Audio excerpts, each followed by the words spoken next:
رہے ہیں۔ جب حکومت اس خاموشی پہ بے حد پریشان ہوئی تو سیدنا حضرت خلیفہ ثالث نے ایک اندھے کی کہانی سنائی۔ جو دوست وہاں موجود تھے انہوں نے بھی سنی ہوگی۔ آپ نے فرمایا کسی نے ایک اندھے کو دعوت دی اور کھانے میں شریک کیا، اور دونوں میز پہ بیٹھ کے یا جو بھی زمین پہ بیٹھ کے کھانا کھانے لگے۔ تھوڑی دیر کے بعد اندھے کو خیال آیا کہ ہو سکتا ہے میرا ساتھی مجھ سے تیزی سے کھانا کھا رہا ہو، چنانچہ اس نے تیزی سے کھانا شروع کیا۔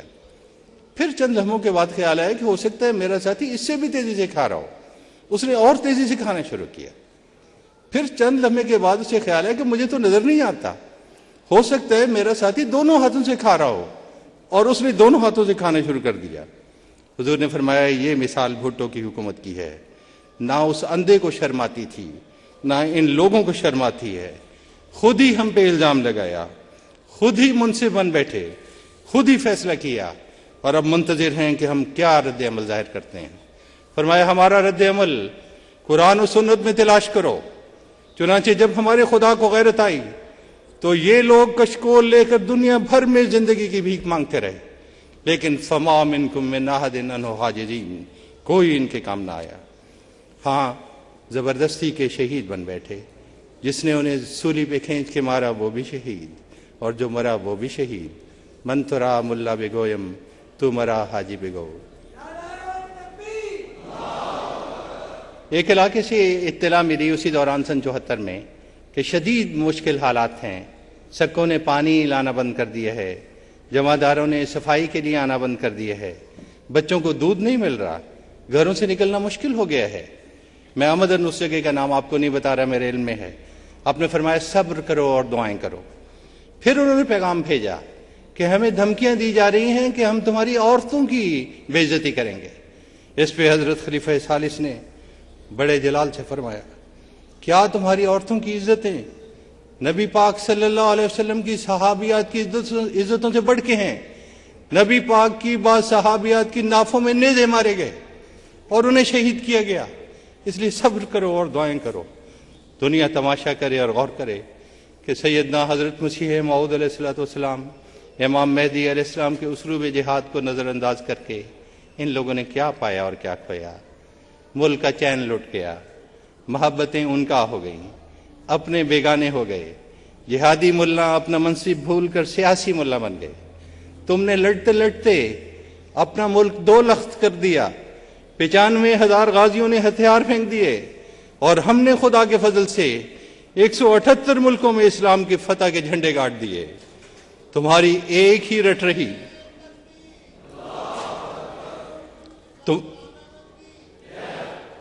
تمہاری ایک ہی رٹ رہی کہ جہاد بالسیف کے لیے سروں سے کفن باندھ لو اور ساری عمر مار دھاڑ کرتے پھرو، غیروں پر حملے کی جرت نہ ہو تو اپنوں ہی کی مسجدوں، امام باڑوں اور درگاہوں پہ قسمت آزمائی کرو۔ انا للہ و انا الیہ راجعون۔ اس جہاد کا ہمارے سید و مولا صلی اللہ علیہ وسلم کے اس اسلوب جہاد سے کوئی دور کا بھی تعلق نہیں۔ حضرات، ایک واقعہ آپ کی خدمت میں پیش کرنا چاہتا ہوں۔ مولانا ظفر علی خان صاحب شدید معاند احمدیت 1956 میں مری میں مقیم تھے۔ بول و براز اندر ہی کر رہے تھے، بدبو کی وجہ سے بیوی تک قریب نہیں آتی تھی۔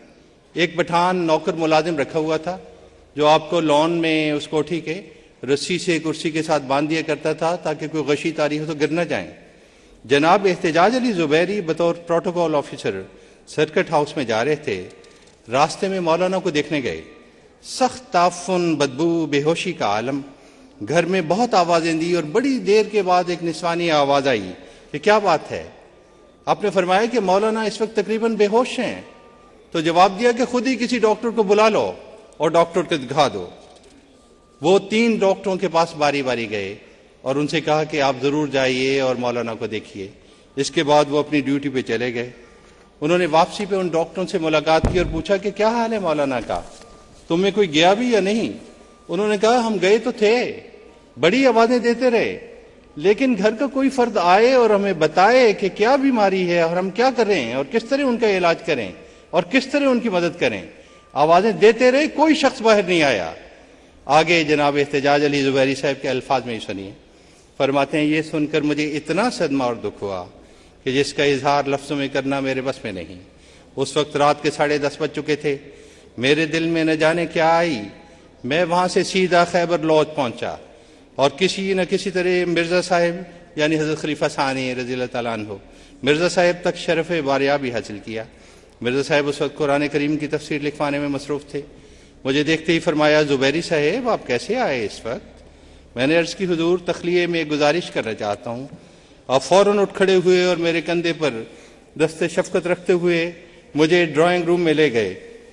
میں نے بہت رکتے جھجکتے مختصر فکروں میں عرض کیا، حضور حضرت مولانا ظفر علی خان بہت بیمار ہیں، انہیں دیکھنے والا اور ان کی تیمارداری کرنے والا کوئی نہیں۔